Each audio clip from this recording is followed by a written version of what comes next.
Hey there. Welcome to the Pelvis Project podcast. I'm Megan. And I'm Roxy. We're two pelvic health experts brought together by passion for our careers, entrepreneurship, motherhood, and the desire for intentional relationships. Join us in our mission to spread pelvic floor awareness and start conversations surrounding the truth behind genuine health, imperfect wellness, and joyfully navigating life. We are so glad you are here with us. Let's start the conversation.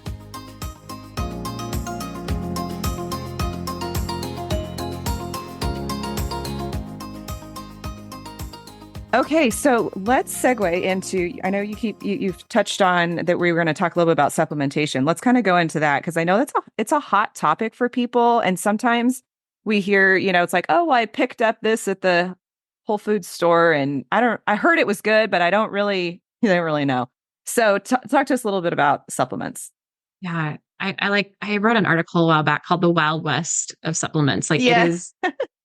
It is the Wild West. It is a really complicated thing to navigate, I think, as a consumer, as a patient, and then as a provider as well. So I want to take a pull back and go okay, there's no FDA regulation over the supplement industry. So they don't have any fingers in safety until something goes wrong.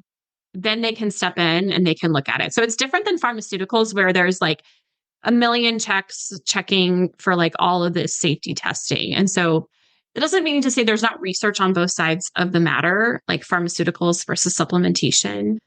But where we're at in the United States, anybody can stick anything in a capsule and sell it and say this is what it is, and you really have no idea what you're getting. So I always gently ask patients, what are you taking? And what are the specific brands? And just kind of get an assessment. And I swear every single day I have a new patient, or I have a patient who's I picked this up at Amazon, or I picked this up at the grocery store. And I'm I've never even heard of that brand before. I've never even heard of it. I cannot keep up with it. So how I approach it is let me get to know you. Let me hear what you're taking. And then let me kind of do an assessment of what's in the product itself. So one thing that I'm always looking at is where is it sourced? Is it a reputable company that does third-party testing? So if you're familiar with, anybody can say they tested their product and it's clean or it's safe or it's pure, whatever language they want to use. Again, not regulated language. But third-party testing means they're sending it out to be tested by someone who doesn't have their fingers in the pot, so to speak. Mm-hmm. And they're printing then out a certificate of analysis that says, here's what we found in our product. So one of the concerns with supplements is cross-contamination.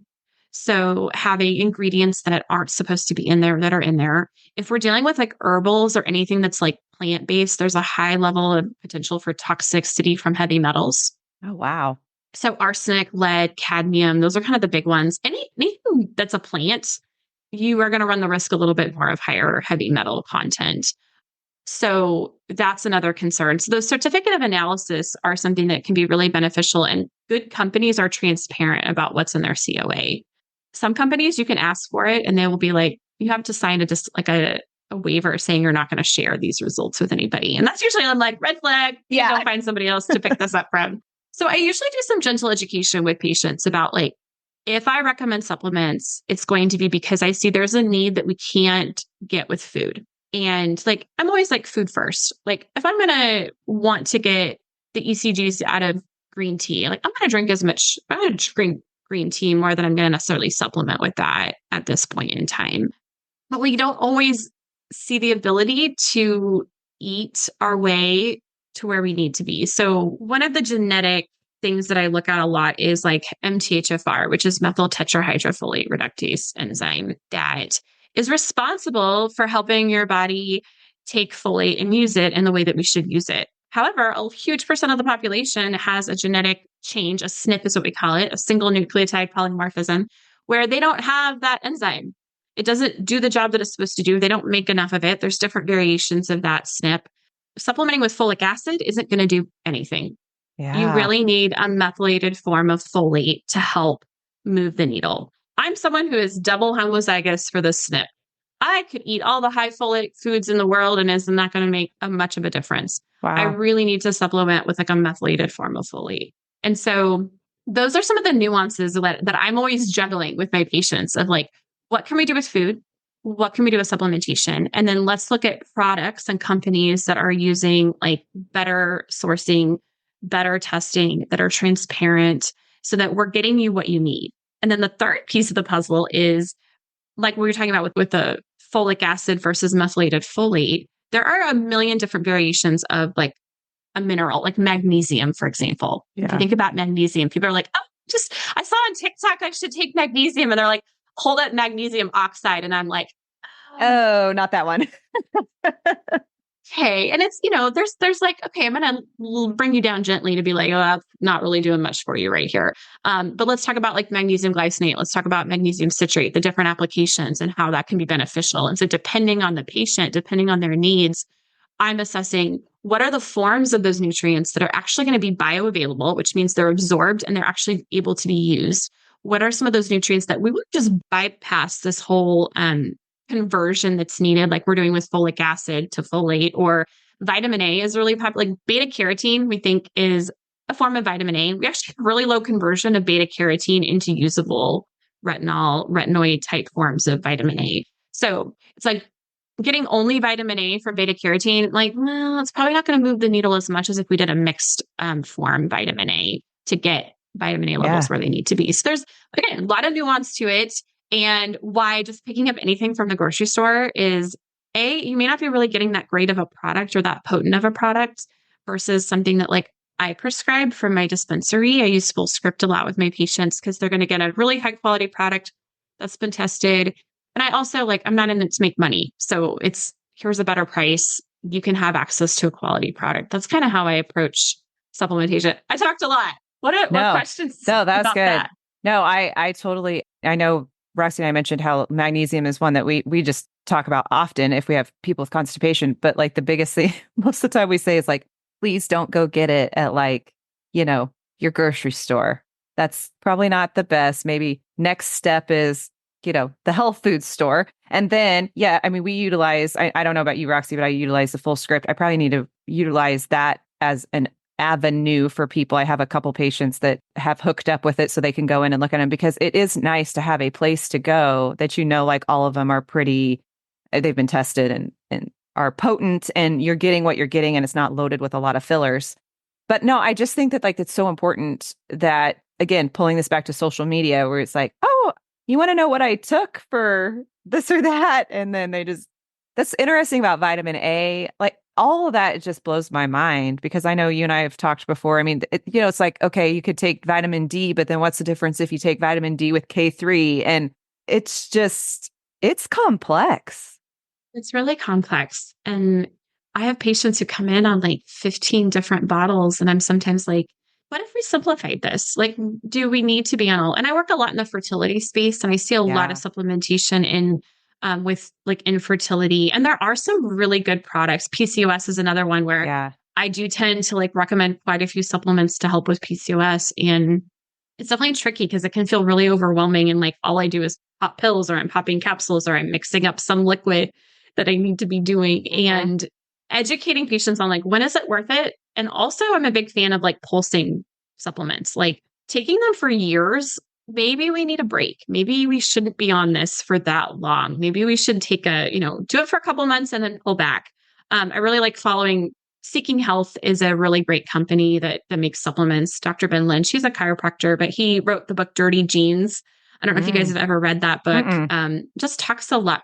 Great book to better understand how genetic SNPs, those SNPs I was talking about, those genetic differences can really impact how your body functions in response to nutrition and supplements, and kind of helps. It's a really, really good book and very fascinating. But anyways, I don't know where I was going with that. Yeah. Well, what are your thoughts on, because, everybody, there was that big push for a while that everybody was on a probiotic, where there's sometimes where it's that's not really needed or necessary, or it's the wrong one. It's making it worse. And then you talked about prebiotics, that sometimes if you have SIBO or other gut stuff.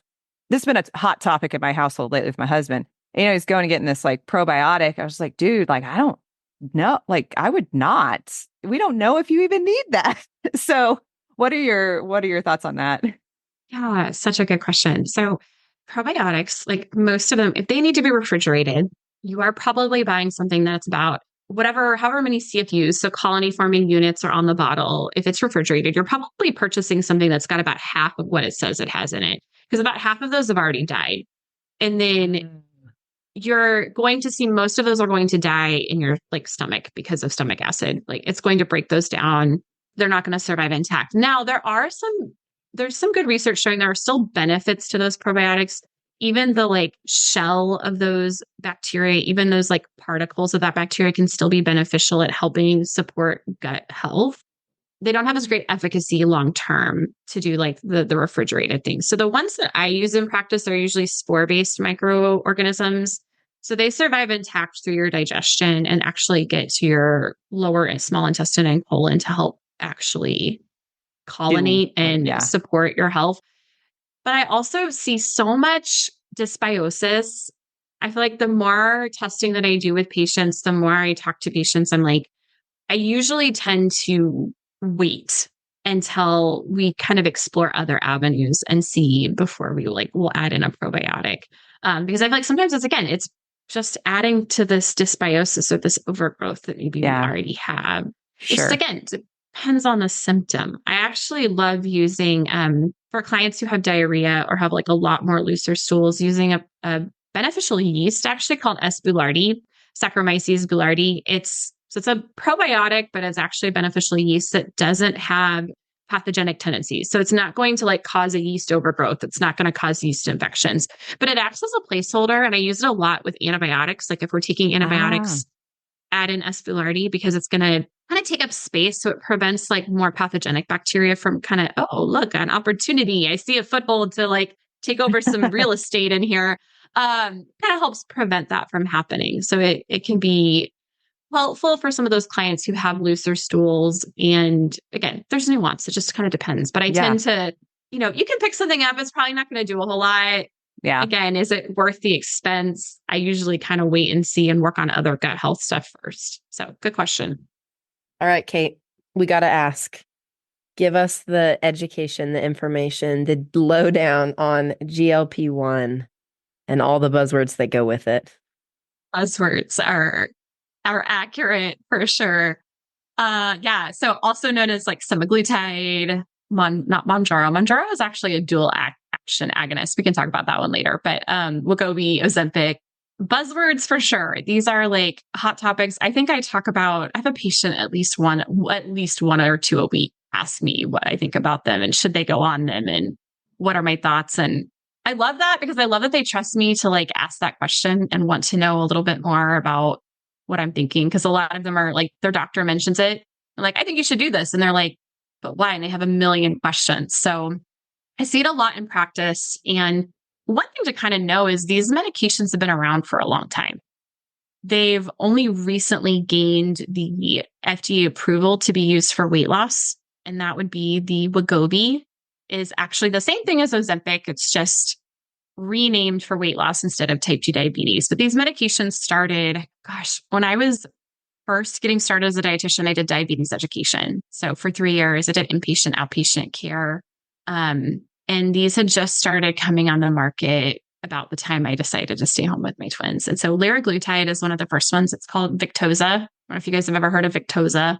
So that's been around a while. So sometimes when you hear people like, we don't know anything about these medications, we don't know what the long-term implications are going to be, you can kind of go, well, they've actually been around a little bit longer. This is just a different version of a very similar type of like classification of drug. Does that make sense? Yeah.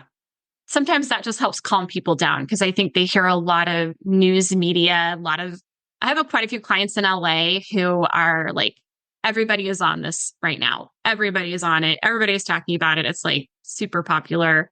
So yeah, it's in the media. We're hearing about it in the news, but what does it actually do? What does it actually do? So one of the main mechanisms of action that I think gets the most attention is that it slows down digestion. And so it's a glucagon-like peptide 1 agonist. So it is going to slow down your digestion. It's going to make you feel full longer. And that's probably the biggest side effect as well. And probably the biggest complaint and the biggest challenge as providers that I think you guys probably see this as well. Like if it slows down digestion, we're going to be more constipated. Yeah.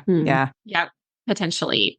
And so that's always top of mind. I'm like, we need to have regular bowel movements, and going daily is part of the goal. And we'll educate on like, what is in your poop? Like, it's how your body detoxifies a whole bunch of stuff. It's how we get rid of waste product. We don't want that sitting around getting reabsorbed. I like to use the example of, you have that like Goodwill box, right? And you're like always adding stuff to it. But the longer it sits there, the more you're like, I still need that. I still need to keep that in my house.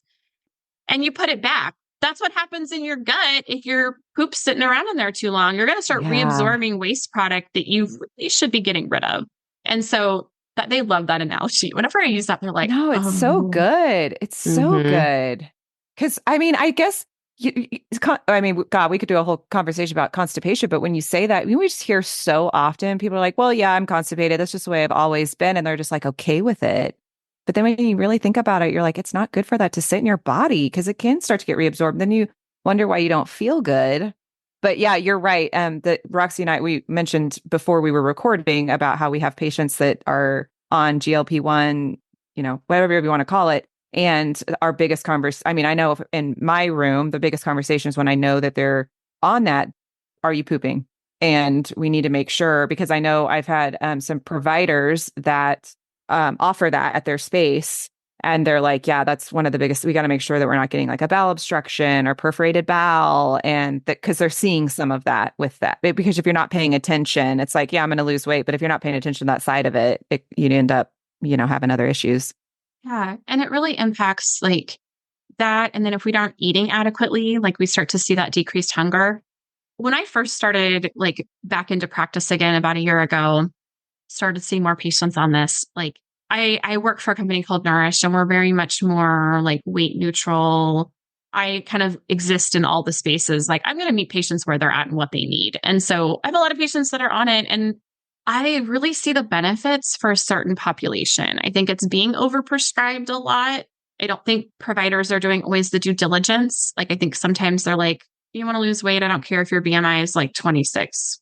Go for it. I'm like, oh, yeah. Not always a great situation. But from clients who have like PCOS, who have insulin resistance, who are in that space where like they don't have full-blown type 2 diabetes, and they're maybe also working on the lifestyle piece. And I think this is the piece that's really important. When you're already working on like eating balanced meals, eating well, not skipping meals, we're exercising, and our health isn't still changing. Like we're doing all the things right, but we're not moving the needle. The GLP-1s can kind of come in, and I liken it to, it's peptide, right? Sometimes we almost have the genetic predisposition to have less of this peptide in our body. So it's almost acting like a nutritional deficiency type peptide, like where we're placing something that we don't have. And when I present that to some of my patients, it helps them feel a little bit less of there's a big stigma around taking them too. Yeah. Kind of helps release some of that and go, you may have just a genetic predisposition to where this is going to help move the needle in a way that all your hard work will finally start to pay off in a way that this isn't something that you can entirely control. That shift can really help them feel a little bit more at peace with deciding to go on them. And then I love it when providers are like, I also want you seeing a dietitian regularly, because then we're checking in weekly or every other week is kind of the minimum I like to see patients on these, and go, how are your bowels? How's your appetite? Are we still eating adequately? Because if we start to eat under our basal metabolic rate, you're going to start to be resistant to losing that weight, or you're going to lose weight in a way that's not healthy. We also want to protect as much lean muscle mass as possible so that we're not then also wrecking our metabolism long-term too. And that kind of comes into like, if we go off of it, which we can talk about in a second. Yeah. No, I really love how you just touched about like explaining this to individuals in that sense to give them a little piece around it. Cause I know I've had close friends that they do it all and they are eating healthy and they're exercising and they've done the work and they're sleeping and they're doing all the things. And like you said, the needle doesn't move. And they really struggled with like, if I take this, am I taking away this drug for people that actually diabetic patients? Like they've kind of had this challenge in their mind. I'm like, but you need it too. Like if that's your genetic makeup, like that's okay. So that's really, I love that you're just providing more education, because you're right. I don't think a lot of people really understand. I mean, I know I'm not educated well on it. I know I have patients that have had really good success with it. But I also like what you just said about the undernourishment And then we're maybe are going to cut into our lean, our muscle mass, or not being able to increase muscle mass because we're trying to get our nutrients basically from what muscle we have. And I have heard, and maybe, I mean, I don't know if this is right. I've had a couple patients tell me that when they started it, they're like, they are given the recommendation to not work out, like to just start with that and just focus on just starting it and eating. So I don't know. Is that any? I feel like I get patients that in one or of two places where, well, three places. Either they've come off of it and they didn't have any oversight. They didn't have any regular check-ins and they just ramped up fast. And Yeah. that is a recipe for disaster in my mind. Okay. Like, you don't have to go up to the highest dose. You don't have to go from like the lowest dose to the next dose in a month. Like, you can go a lot slower paced. And sometimes, doing a 0.5 milligram is like perfect, like minimal side effects. It just gives you just that like little boost your body needs and you feel great. And you don't need to go up into those high doses where you're like, I'm vomiting up food that I ate 3 days ago. Like, I've had patients who walk in like that. And I'm like, oh, why are we still taking this? Because TikTok told me I'll lose weight on it. I'm like, oh, yes. no, not to lose sight of what I was saying, but yeah, it's definitely challenging to like figure that all out. And I kind of forgot what we were saying. Sorry. Well, we were just talking. I I know we were talking just about it and how we have to make sure we're checking in about nutrition and bowel movements. And I'm just so glad we're talking about it because it does fascinate me on. I'm always my patients that are on it. Like every time they come in, I love to be like, how are you feeling? Like, what are you noticing? Because it is different. The small amount that I understand and know, it seems like there are some individuals who have stayed on the lowest dose and have like continually lost weight, but have a lot of side effects. And then others that have gone up in dosage that haven't had a lot of side effects that are losing a little slower. So I just think it's fascinating how like we're all just created so differently, our body and our makeup and how we respond to stuff like that. But yeah, I love listening about more about this. And I think it's really beautiful how, I mean, I think we have a little bit of PTSD maybe too, of just having providers have a really strong opinion one way or the other on anything. And so I think just the freedom that you shared right now to say, for some people, this is really good. And we don't have to land hard on this one topic on either direction. Like, let's look at the person. Let's see what the needs are. Let's see what else is going on in their life, what they've been trying, and I think that has been it's been hard to find those good conversations to have with healthcare providers in general, because I think there's been pressure to have an opinion about things or to, be the expert and know the right answer on a topic. And I think inevitably and unintentionally, we've in some ways have lost sight maybe of just the person in front of us to say, let's talk about this a little bit more and let's see what your needs are. So I just love that you've opened that up as a perspective for people and kind of met them where they're at instead of like come down on them or push them or whatever it is. Yeah, because there's so much gray, it's like it doesn't have to be like you just said. There might be somebody who is really could benefit, but if you're vomiting and you're having all, like all this, it's also okay to say like, wow, this actually might not be the right thing, or we need to like adjust our dose. And having somebody like you on board with that, I love that you said that a lot of providers, well, I don't know if it's a lot, but the ones that do say like, and I want you to see a dietitian at the same time, because I think that is probably one of the most important supports that you could do on that journey with adding a GLP-1 in, it sounds like, from what you're talking about of like just the importance.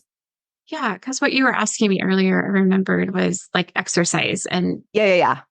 I love capturing people, like they've been working with me for a while and then we kind of that enters the conversation. Or maybe it's part of the conversation from the beginning, but I'm like, again, let's work on the foundations. Like, if you don't know how to eat regular meals, if you don't know how to like prepare a meal for yourself, if you don't know how to do the like bare minimum, then adding this in is just going to cause more havoc right now.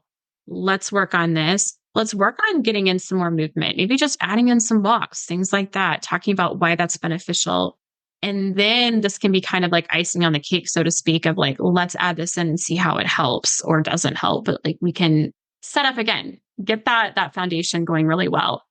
I haven't seen that recommendation as much in practice Okay. with like, don't exercise. But again, I think it's the nuance. Like, hopefully providers are having some of those conversations with their patients before prescribing and going like, is this something that's going to be helpful? Or if you're going to really struggle to eat enough just to meet your daily needs, then if we're adding an exercise, that increases Yeah. your daily needs.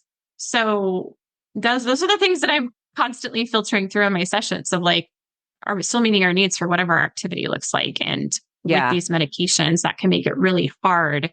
So we tend to focus a lot on smaller meals more frequently, like getting in the protein. Veggies and fruit can be really hard to digest when you're have slowed down digestion. So like more cooked foods versus like lots of raw types, fruits and veggies. So there's, again, it just depends on the person, but that's where I'm like putting someone on this with no help. Yeah. I can just see why the media has picked up on so many horror stories of people who've been on them, because I'm constantly brainstorming and working with my patients on a like weekly basis who are on these to help give them the best success. And the research, the science that they did before approving these meds, like best case was they were working with health coaches or dietitians who are Yeah. helping them work on the lifestyles change. That's where they saw the best case outcomes. And so coming back to remember that when we're working with people and when we're educating people on why we should maybe go on these or shouldn't go on these, if you don't have that support, then you're probably not going to get the same results that you want, or you're going to have a likelihood of having more Yes. Side terrible effects. side Yeah. effects. Yeah. No, like what you just, I was just sitting here thinking, wow, for somebody who might have started this journey and maybe they're going to like a med spa to get these injections and there's no really support other than maybe like make sure you're getting your protein in and maybe take something for constipation. But just like you said, of like maybe cooked veggies are better, like that is like mind blown. Like people need to kind of almost have like a protocol with it of like, these are some things that you probably need to really be doing. So that is, yeah, that's fascinating. And then, when I was told that, when a patient mentioned that to me about the exercise, I thought, well, at the time, she was adjusting to the med. She had a lot of side effects. She was nauseous. So in my mind, I was like, well, I can kind of understand that in a sense of you're not eating, so you're gonna have low energy, you're nauseous. She was struggling to get her water in. And from my aspect, I was just offered encouragement of make sure you're drinking and maybe getting electrolytes and that sort of thing. So of course, that individual going and doing a workout is not necessarily going to serve them well at all. So I didn't know if that was like a standard thing, but in my mind, I thought, well, I'll support you where you're at right now. And if that's what we need to do, okay. Yeah, it's always like, okay, meeting patients where they're at and like helping guide them, I think Yeah, is such a power. And that's how we build trust. And that's how we build that totally. buy-in to like, sometimes it's like, yeah, we're going to see you for a couple of months before you're like, oh yeah, I'm ready to try that vagal nerve support. Like I'm ready to do Yes. that one thing that you said months ago, but you've proven yourself that I can trust you. Yeah. Sometimes it takes time. And then it's hard as a provider when you're like, but I know this would help. I know these things can move the Yes. needle, but Yes, kind of just definitely. step by step, get you where you need to be. Gosh, thank you for all this information. Before we close out, is there anything else that you want to share with us before we close out? And we've talked on the side about how we probably need to have you back on. And Roxy and I were talking about like, good golly, we're getting ready to start like a fertility certification type of thing. And we were both like, oh man, we got to get you back on so we can talk more about fertility and nutrition and PCOS and all those things. Because again, getting deeper, of women who are told to take a certain thing, but it's kind of like, why? And what else can we be doing? Just like with the GLP-1s, like we can do more to support this even better. So, but yeah, anything else that you want to touch on before we do our rapid fire questions? Thank you both so much for having me. This was such a joy I love to So talk fun. about this with other providers too, who are like in the space, making it happen. And I think the one thing I just kind of wanted to kind of leave it with is like, sometimes I think nutrition feels like something that we should be able to figure out ourselves. And there is no shame in being like, you need help with this. I think it's one of the struggles I've had is getting people to come see me and want to pay for that for themselves because they're like, well, I can watch a YouTube video. Social media's got some good information. I can go pay for this program. But there's something to be said for like sitting down one-on-one and like really figuring out what's unique to you. And then also recognizing like nutrition is a piece of the puzzle. It's not the entire puzzle. And I think for a while, especially in the integrative and functional like health space, nutrition kind of gets taken as this like end all be all. Like you have to be perfect with your nutrition. You have to follow this like crazy restricted diet to see the results. But sleep, stress, movement, joy, laughter, relationships, like that's all a huge piece of the big picture puzzle too. And so I'm always assessing that with my patients, and I'm always reminding them like food is just a part of it. It's not the only thing that we want to like focus on when I work with patients. And so I think that's also kind of freeing because it feels like we have to be perfect in our nutrition to move the needle with our health conditions or move the needle with our weight loss. And I'm like, it's one part of the puzzle, but there's a whole lot more to who you are than just what you eat. So yeah, that's my last little. And I love, just Roxy and I, when we just were, dreaming about this podcast and how her and I both talked about this imperfect wellness and how you just talked about, we think we have to be perfect. And again, I've alluded to that in myself where you don't have to be perfect on your nutrition. You do not have to be perfect on your workouts. You don't have to be perfect on your supplements. We just want to do the best we can and have a joyful life of gratitude. And so when you think about that word perfect, like, gosh, just undoing that and almost challenging ourselves to not be. Skip, it's like, if you miss it, you miss it. I mean, I've been doing this as a practice for myself almost, where it's like, I used to beat myself up and now I'm like, oh, I missed it. I'm going to practice just being okay with that. Like, that's okay. So we could, again, in a whole nother episode. Okay. So let's do our little rapid fires for you. So we asked our last guest this one, but are you a texting or are you a call type of girl? Do voice messages count? Ooh, throw in a third option. I love voice memos. I'm all about those. I almost sent you a voice memo, Megan, like a couple days ago, and then it didn't record because my Bluetooth headphone was in my pocket. So it I think recorded my pocket noise. So you're lucky I didn't send it. But no, I definitely, both are hard. I do love a good phone call. I'm kind of old school. I'm not a great millennial in that I actually like to talk to my friends, which is why I do voice memos a lot. So I'm a phone call person. Yeah. I love that. Until probably this last year, I think it was within our business mentoring group. We were talking a lot about Voxer and all these different options. And it has been lovely to chat with my friends that are all over, and, it's all voice. And so now what's funny is now often in my text messages, I'll do the voice memos to people because unless it's like a quick little, whatever, but it's nice. Hopefully we're moving back towards this, actually connecting with people again. I agree. It's good. Let's challenge everybody, our listeners, pick up the phone or start some voice memos. Make the call. Yeah, make the call. So this one's going to be tough. Roxy and I were like, let's throw in a nutrition thing in here. If you had to choose, you're on an island, would you go fruits or veggies? Fruits or veggies on an island? Oh, fruit for 100%. 100%. That's what I would choose too. Yeah. Do you have a favorite fruit? Oh, man. Fruit's so seasonal where we're at. I know. But it's yes. It's really, I love a fresh peach. I really love Colorado peaches, chef's kiss. So good. Yes. Hits the spot. Yeah. But those are hard to get. So the rest of the year, I like raspberries a lot. That's about, yeah. I love it. Okay. And then the last one is, what's your guilty splurge? Oh, food splurge or Yeah. Yeah, I think food, so. Okay. Food splurge. Food splurge? Yeah. Tillamook chocolate chip cookie dough ice cream. Oh, yeah. There you go. Tillamook. It is a brand specific.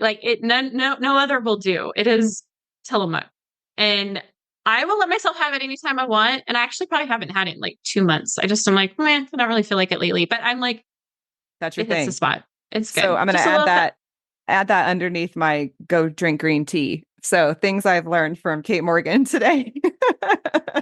balance. It's all about the balance, green tea and the cookie dough.